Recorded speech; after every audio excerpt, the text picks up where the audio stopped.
The Desperate Alliance. The massive vessel appeared in Earth's orbit with no warning. One moment, the space above the planet held only satellites and the International Space Station. The next, a ship nearly 2 kilometers long materialized, its hull gleaming with an otherworldly iridescence that shifted between deep violet and azure blue as it caught the sun's rays. Commander Sarah Hayes was having breakfast when the alert came through on her secure military channel. At 42, with 20 years of naval combat experience and command of the U.S. Defiance, she had seen nearly everything warfare could offer, but nothing had prepared her for this. Within 30 minutes, she stood in the Pentagon's crisis room, watching live footage of the alien vessel. No radiation signatures consistent with weapons systems, reported Admiral Chen, studying the incoming data from the hastily repurposed orbital sensors. They've made no aggressive movements. They've broadcast a message in perfect English, added Dr. Ellison, the lead linguist who had been rushed in from MIT. On all frequencies, globally. Play it, ordered General Williams, the Joint Chiefs Chairman. A soft voice filled the room, melodic yet somehow hollow, as if coming from somewhere both very near and impossibly distant. People of Earth, we come in peace and desperate need. We seek your assistance against a terrible threat. Please respond. Sarah studied the faces around the table. Confusion, fear, skepticism, wonder. First contact had finally happened, and it had come not with an invasion, but with a plea. Within hours, the United Nations Security Council convened an emergency session. Representatives from every nation huddled together, old grievances temporarily set aside in the face of this paradigm-shifting event. The alien vessel maintained its position, broadcasting the same message every 30 minutes. We need to respond, Sarah argued in the Pentagon's ongoing strategy session. If they wanted to attack, they could have done so immediately. Or they're assessing our defenses, countered General Rykov of the Russian delegation, who had joined via secure video link. This could be an elaborate trap. After 12 hours of debate, a response was finally authorized. Dr. Ellison crafted a simple message. We receive you. We are willing to hear your request. Please explain the nature of your need. The response came almost immediately. Thank you. We request permission to send representatives to discuss our situation. We pose no threat. 3 days later, Sarah stood on the tarmac at a remote Air Force base in Nevada, watching as a smaller craft detached from the mothership and descended through the atmosphere with impossible grace. The landing area was surrounded by military personnel from a dozen nations, all heavily armed despite the diplomatic nature of the meeting. The craft touched down silently, a ramp extending from its side. 3 figures emerged, walking with fluid movements that seemed both familiar and utterly alien. They stood approximately 7 feet tall with slender bodies covered in what appeared to be a natural armor, pearlescent scales that caught the light like opals. Their faces featured 4 eyes arranged in a diamond pattern around a central breathing apparatus, and they had 6-fingered hands that they held open at their sides in what Sarah instinctively recognized as a gesture of peace. I am El-Sira, said the foremost alien, its voice coming from a small device at what might be considered its throat. Lead diplomat of the Valkyrie Confederation. Thank you for receiving us in our time of need. Sarah stepped forward as the designated military representative. Commander Sarah Hayes, United Earth Defense Force. The title was a fiction, hastily created to present a unified human front. Welcome to Earth. The meeting chamber inside the base had been prepared with both human chairs and open spaces where the Valkyrie could stand comfortably. Sarah noticed that they seemed to prefer standing, their weight balanced on digitigrade legs that resembled those of birds. We have observed your world for decades, El-Sira began, hoping we would never need to make contact like this. Our civilization spans 27 star systems. We are explorers, scientists, builders, not warriors. Holographic images appeared above the center of the table, showing beautiful worlds with architecture that seemed grown, rather than built, living cities that blended perfectly with alien landscapes. Then the images change, showing the same worlds burning, structures collapsing, and beings that resembled the Valkyrie being herded onto ships. The Krex Dominion, Elsira explained, their 4 eyes blinking in sequence. A gesture of sorrow, Sarah guessed. A species evolved from apex predators of their world. They've subjugated 11 species already. Were the 12th to face their expansion. General Williams leaned forward. You have technology far beyond ours. Your ships can cross interstellar distances. Why come to us? Technology isn't everything when facing the Krex, replied Elsira. They breed rapidly, adapt quickly, and possess a single-minded determination we cannot match. Their ships are less advanced than ours, but they field thousands for each one we can produce. The Valkyrie paused, mandibles clicking softly before continuing. Most importantly, we Valkyrie evolved as cooperative creatures. We lack the capacity for sustained conflict. We cannot comprehend the strategic thinking necessary for war. And you think we can? Asked the Chinese representative, her expression skeptical. We know you can, Elsira replied simply. Your history is written in conflict. You prepare for war even in times of peace. You build weapons when no enemy threatens. Most species would view this as primitive barbarism. Most species aren't facing extinction, Sarah noted dryly. Precisely, Elsira said, with what might have been relief in their voice. We've studied your world wars, your Cold War mobilization. No species we've encountered can transform their entire society for conflict as rapidly as humans. This ability to unify against threats, it's unique. The Security Council debated through the night. Some nations refused involvement, citing the risks of interstellar war. Others saw opportunity in alien technology. By morning, the vote stood narrowly in favor of intervention. When Sarah delivered the news, Elsira's body pulsed with color, the Valkyrie equivalent of tears, she later learned. You have saved my people, the diplomat said. Sarah shook her head slowly. Don't thank me yet. You asked for help, and we'll give it. But I don't think you understand what that means. Elsira tilted their head. What do you mean? When humans go to war, Sarah said, we don't do half measures. The Krex are about to learn what total war truly means. The United Earth Defense Force was formed within weeks. For the first time in human history, soldiers from every nation trained together under unified command. Colonel Marcus Chen, a tactical genius with combat experience across 3 continents, was selected to lead the first human combat battalion. Valkyrie technology was integrated with human weapon systems. The aliens were horrified when they saw how quickly humans weaponized their peaceful tools, but they did not interfere. They had asked for warriors, after all. Sarah, promoted to general, oversaw the training program. She watched as the soldiers studied Krex combat footage, looking for weaknesses in their chitinous exoskeletons, analyzing their formations and tactics. They're pack hunters, she explained during a strategy session. They rely on overwhelming force and intimidation. They've never faced an enemy that doesn't break under pressure. On Earth, factories that once produced consumer goods were retooled for war production. Farmland was expanded to ensure food security. Children practiced emergency drills in schools. The entire planet mobilized in a way not seen since the Great Wars of the 20th century. Elsira watched with growing concern as Earth transformed. Is this normal? The alien asked Sarah as they toured a training facility where thousands practiced urban combat. Sarah nodded. This is how humans wage war. But you haven't even met the Krex yet, Elsira observed. Doesn't matter, Sarah replied. If we're going to fight, we prepare to win at any cost. The word seemed to disturb the diplomat deeply.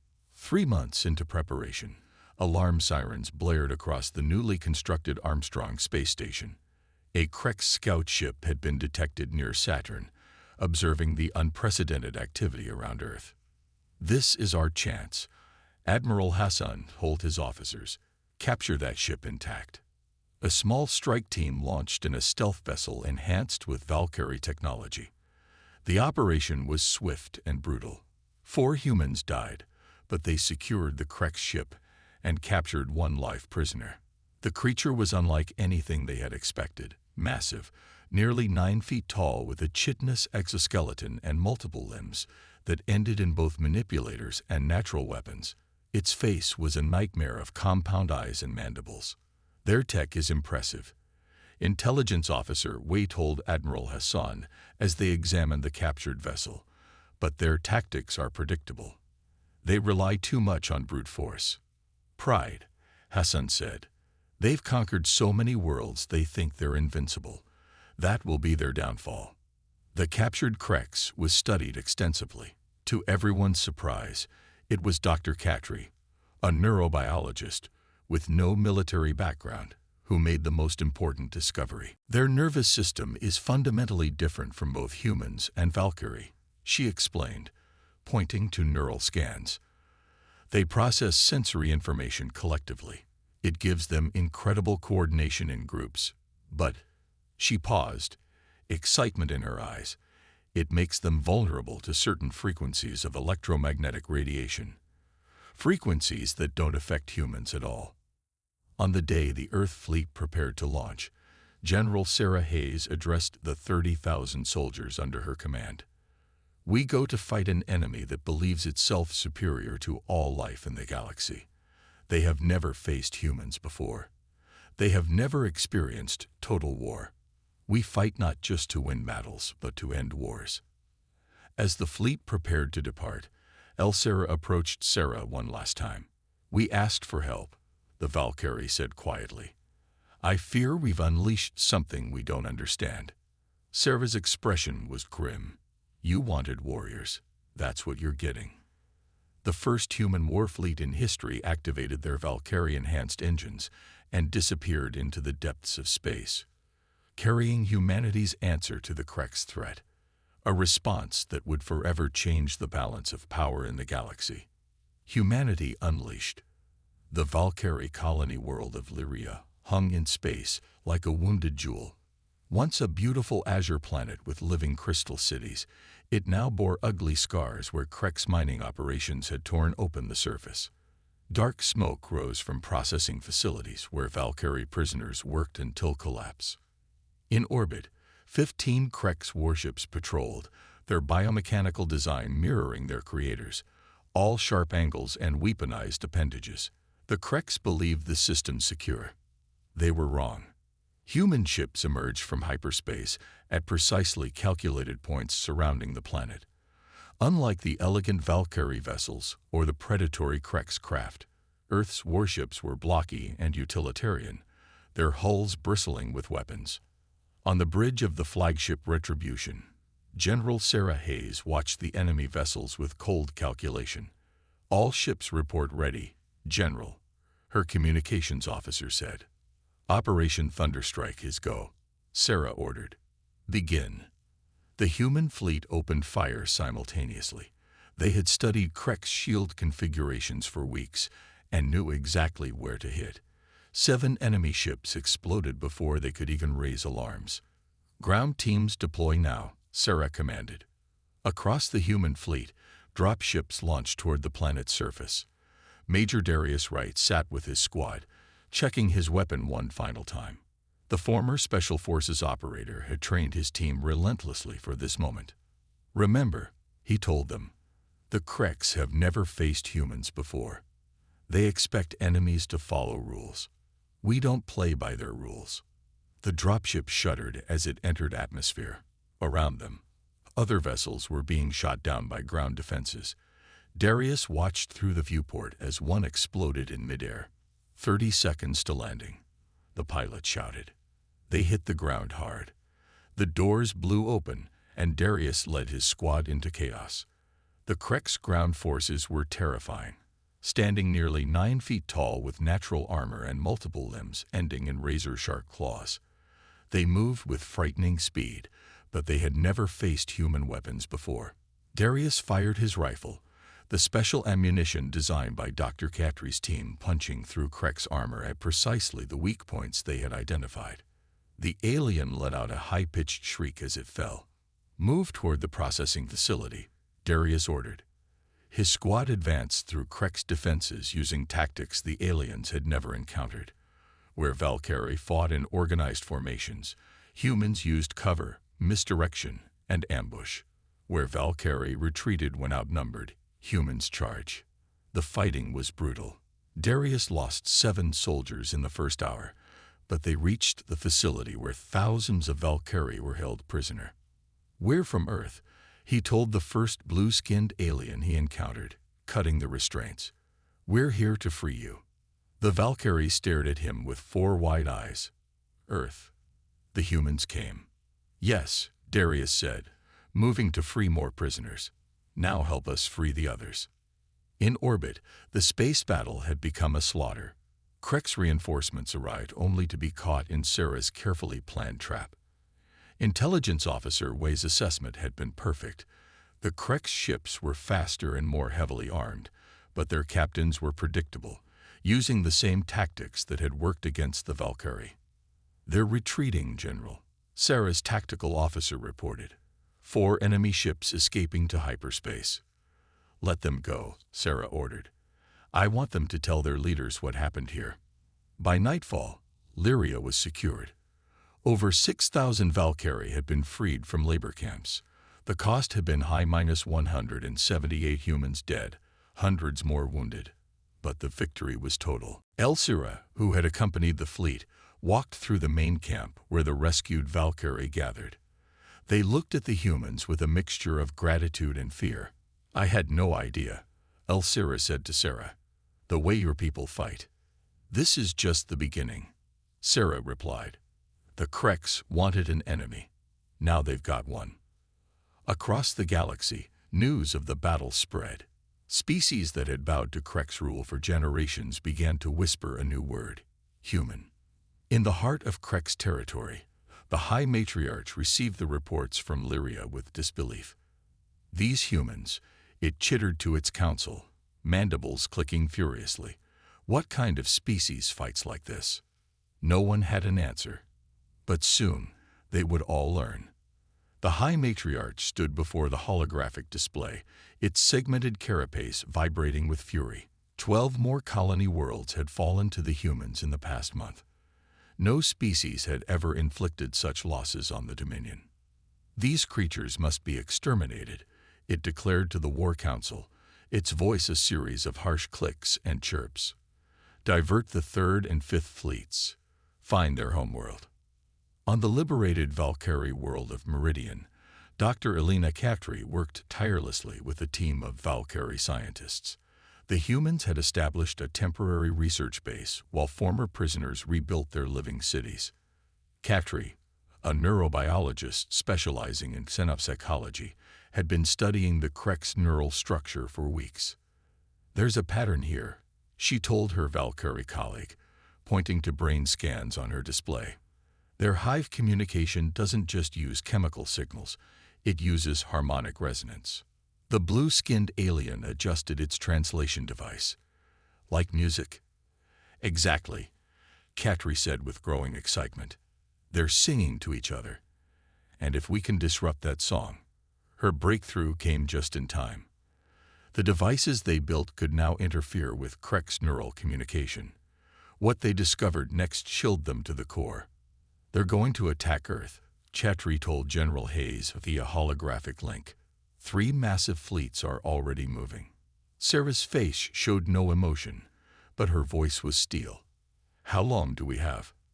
5 days at most.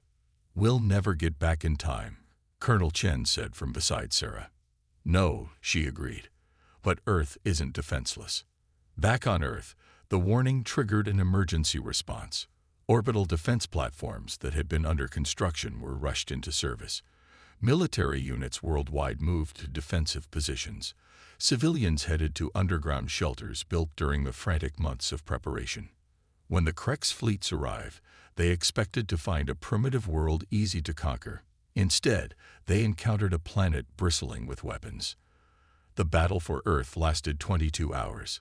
The Kreks had numbers and technology on their side, but humans were fighting for their home.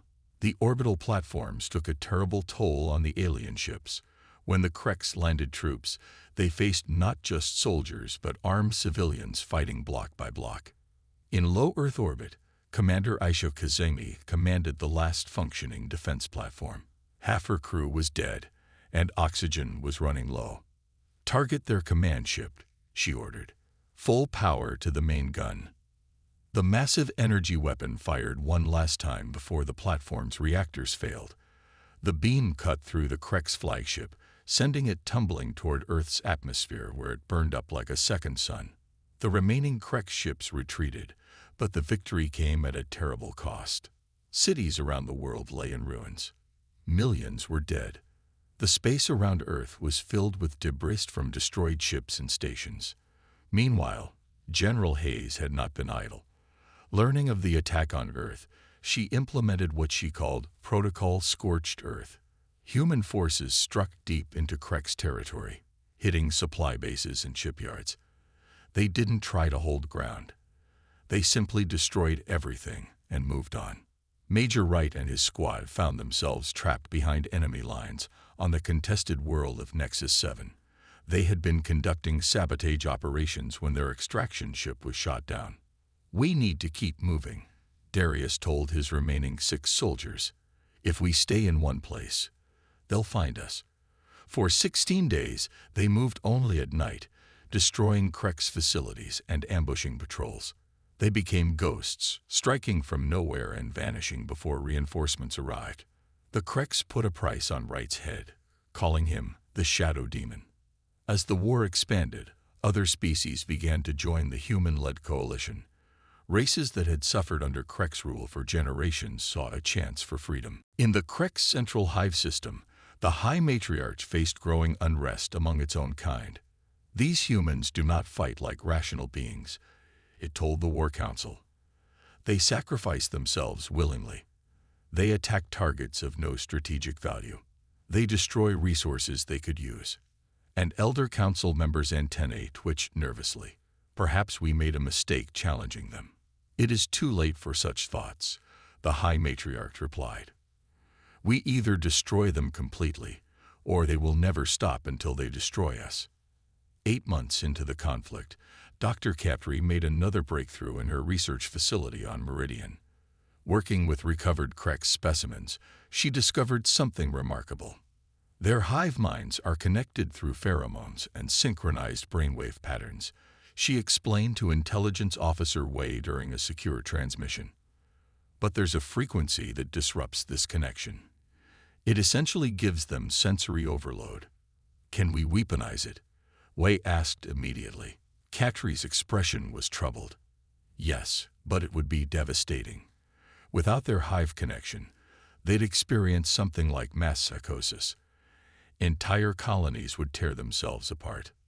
"Send me everything," Wei replied grimly. 3 weeks later, a small human fleet approached the Kreks' homeworld, Nexus Prime. Unlike previous assaults, they came with just 8 ships, but these vessels carried a weapon unlike any before. The Kreks' defenses were massive. Hundreds of warships formed a protective shell around their sacred world. They anticipated a large human fleet and had prepared accordingly. Instead, the 8 human vessels deployed thousands of small drones, each broadcasting on the precise frequency Catri had identified. As the drones dispersed through the Kreks fleet, the effects were immediate and catastrophic. Ship after ship fell silent as crews turned on each other. Weapon systems fired wildly or not at all. The carefully coordinated Kreks defense collapsed into chaos. On the command ship Retribution, General Hayes watched the sensor readings with a stony expression. "Target their central hive complex," she ordered. "Prepare negotiation terms for broadcast." On Nexus Prime, the High Matriarch felt its connection to the hive mind fracturing. For the first time in its long life, it experienced true isolation and terror. A human transmission cut through the chaos. "This ends now. Surrender and you live. Continue, and we deploy this weapon on every Kreks world." The High Matriarch looked at its trembling counselors, each struggling with the same mental disintegration, and made the only choice it could. The surrender ceremony took place on neutral ground, a barren moon orbiting a gas giant at the border of Valkyrie and Krex space. Elsira and the High Matriarchs signed the treaty while General Hayes and Admiral Hassan witnessed for humanity. The terms were harsh but not genocidal. The Krex would withdraw from all conquered territories. A demilitarized zone would separate them from both human and Valkyrie space. Reparations would be paid to all affected species. As the ceremony concluded, the High Matriarch addressed Hayes directly. "Why did you not destroy us?" it asked, mandibles clicking softly. "You had the means." "Because that's not who we choose to be," Sarah replied. "Humans can wage total war, but we prefer lasting peace. Remember that if you ever consider breaking this treaty." 1 year after the war's end, a new galactic council convened on Earth. Representatives from 23 species gathered to establish mutual defense and trade agreements. General Sarah Hayes, now serving as Earth's ambassador, stood at the podium addressing the assembled delegates. "The war with the Krex taught us all an important lesson," she said. "No species exists in isolation. The grudges of the past can poison the future if we let them. But together, we can build something better than any of us could alone." In the audience, Colonel Chen, now Admiral Chen, sat beside Elsira. The Valkyrie turned its 4 eyes toward the human. "When we came to Earth begging for help, we never imagined this outcome," Elsira said. "You've changed the galaxy forever." "That's what humans do," Chen replied with a slight smile. "We adapt, we evolve, and we never stop pushing forward." Across the stars, species that had never known peace now experienced it for the first time. Trade routes flourished where warships once patrolled. Former enemies worked together, rebuilding shattered worlds. And throughout the galaxy, a new understanding spread. Humans were indeed warriors unlike any other species had encountered. But their greatest strength wasn't their capacity for war.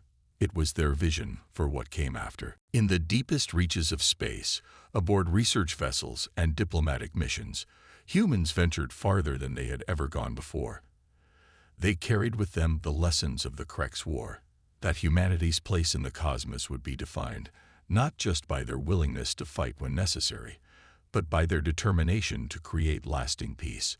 And when the next crisis came, as it inevitably would, the galaxy would remember that when the Valkyrie begged for help, humanity answered not just with the fury of total war, but with the promise of a better tomorrow.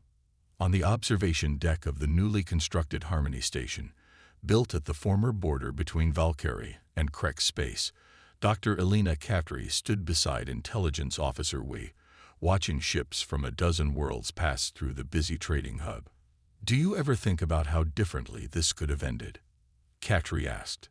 We nodded slowly. "Every day, we came so close to becoming what we were fighting against." "That's the real victory, isn't it?" Katri said. "Not that we won the war, but that we remembered who we are." Below them, human children played alongside young Valkyrie and, remarkably, a small group of Krex offspring, part of a cultural exchange program. Their laughter echoed through the station, a sound that would have been unimaginable 2 years earlier. "That," Wei said, pointing to the children, "is what we really fought for." In the vastness of space, humanity continued to spread, carrying with them a reputation that made other species approach with both respect and caution. For they had learned what the Krex discovered too late, that humans could indeed bring overwhelming force when threatened, but they much preferred to offer a helping hand. And across the stars, the story was told of how the Valkyrie came to Earth begging for help, and humanity answered with the full force of war, but also with the promise of enduring peace once the fighting was done. That was humanity's greatest weapon and their greatest gift to the galaxy.